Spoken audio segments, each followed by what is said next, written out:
ओम नमः शिवाय। स्वागत है आपका अपने चैनल एस्ट्रो नॉलेज में।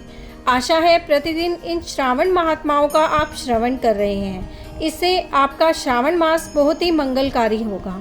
इस उद्देश्य के साथ चलिए आज की कथा का श्रवण करते हैं। अत्यंत कृपालु भगवान शिव की कथा का आरंभ करते हैं। भगवान शिव ने कहा, हे ब्रह्मपुत्र, पूर्व कल्प में दैत्यों के भार से अत्यंत पीड़ित हुई पृथ्वी बहुत व्याकुल तथा दीन होकर ब्रह्मा जी की शरण में गई। उसके मुख से वृतांत सुनकर ब्रह्मा जी ने देवताओं के साथ क्षीर सागर में विष्णु के पास जाकर स्तुतियों के द्वारा उनको प्रसन्न किया। तब नारायण श्री हरि सभी दिशाओं में प्रकट हुए और ब्रह्मा जी के मुख से संपूर्ण वृतांत सुनकर बोले, हे देवताओं, आप लोग डरे मत। मैं वसुदेव के द्वारा देवकी के गर्भ से अवतार लूंगा और पृथ्वी का संताप दूर करूंगा। सभी देवता लोग यादवों का रूप धारण करें। ऐसा कहकर भगवान अंतर्ध्यान हो गए। समय आने पर वह देवकी के गर्भ से उत्पन्न हुए। वसुदेव ने कंस के भय से उन्हें गोकुल पहुंचा दिया और कंस का विनाश करने वाले उन कृष्ण का वहीं पर पालन पोषण हुआ। बाद में मथुरा में आकर उन्होंने अनुचरों सहित कंस का वध किया।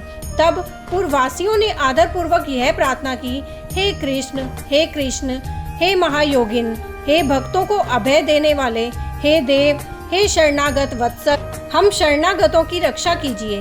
हे देव, हम आपसे कुछ निवेदन करते हैं, इसे कृपा करके हम लोगों को बताएं। आपके जन्मदिन के कृत्य कोई भी नहीं जानता। वह सब आपसे जानकर हम सभी लोग उस जन्मदिन पर वर्धापन नामक उत्सव मनाएंगे। अपने प्रति उनकी भक्ति, श्रद्धा, सौहार्द को देखकर श्री कृष्ण ने अपने जन्मदिन के संपूर्ण कृत्य को उनसे कह दिया।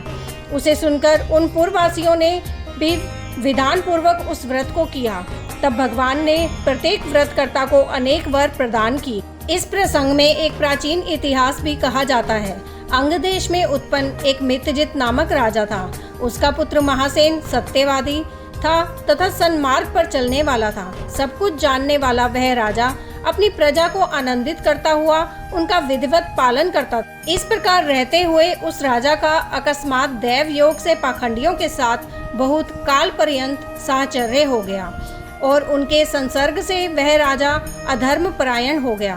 वह राजा वेद, शास्त्र तथा पुराणों की बहुत निंदा करने लगा और वर्णाश्रम के धर्म के प्रति अत्यधिक द्वेष भाव से युक्त हो गया। हे मुनि श्रेष्ठ, बहुत दिन व्यतीत होने के पश्चात काल की प्रेरणा से वह राजा मृत्यु को प्राप्त हुआ और यमदूतों के अधीन हो गया।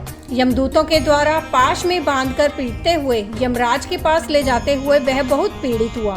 दुष्टों की संगति के कारण उसे नरक में गिरा दिया गया और वहां बहुत समय तक उसने यातनाएं प्राप्त की। यातनाओं को भोग कर अपने पाप के शेष भाग से वह पिशाच योनि को प्राप्त हुआ। भूख व प्यास से व्याकुल वह भ्रमण करता हुआ मारवाड़ देश में आकर किसी वैश्य के शरीर में प्रवेश करके रहने लगा। वह उसी के साथ पुण्यदायिनी मथुरापुरी चला गया। वहां पास के ही रक्षकों ने उस पिशाच को उसके गृह से निकाल दिया। तब वह पिशाच वन में तथा ऋषियों के आश्रम में भ्रमण करने लगा। किसी समय दैव योग से श्री कृष्ण जन्माष्टमी के दिन व्रत करने वाले मुनियों तथा द्विजों के द्वारा महापूजा तथा नाम संकीर्तन आदि के साथ रात्रि जागरण किया जा रहा था। वहां पहुंचकर उसने विधिवत सब कुछ देखा और श्री हरि की कथा का श्रवण किया। इससे वह उसी क्षण पाप रहित, पवित्र तथा निर्मल मन वाला हो गया। वह यमदूतों से मुक्त हो गया और प्रेत योनि छोड़कर विमान में बैठ दिव्य भोगों से युक्त हो विष्णु लोक पहुंच गया। इस प्रकार इस व्रत के प्रभाव से पिशाच योनि को प्राप्त उस राजा को विष्णु का सानिध्य प्राप्त हुआ। तत्वदर्शी मुनियों ने पुराणों में इस शाश्वत तथा सार्वलौकिक व्रत का पूर्ण रूप से वर्णन किया है।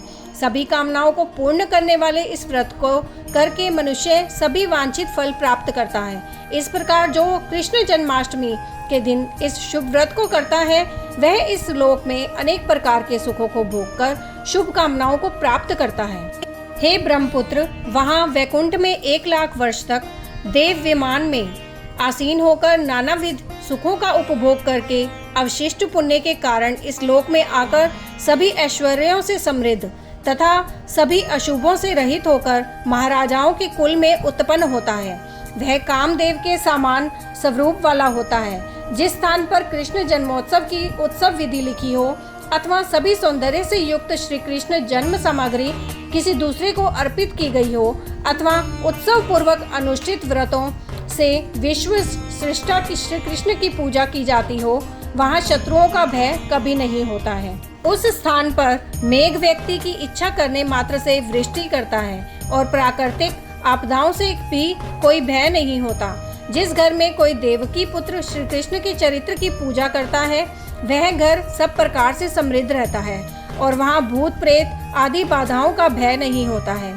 जो मनुष्य किसी के साथ में भी शांत होकर इस व्रत उत्सव का दर्शन कर लेता है वह भी पाप से मुक्त होकर श्री हरि के धाम जाता है। इस प्रकार श्री स्कंद पुराण के अंतर्गत ईश्वर सनत कुमार संवाद में श्रावण मास महात्म्य में जन्माष्टमी व्रत कथन नामक 24वां अध्याय पूर्ण हुआ। यही ये कथा समाप्त होती है। आगे की और कथा सुनने के लिए आपके अपने चैनल एस्ट्रो नॉलेज को सब्सक्राइब कर लीजिए ताकि आने वाले वीडियोस के नोटिफिकेशन आपको मिल सके। ओम नमः शिवाय।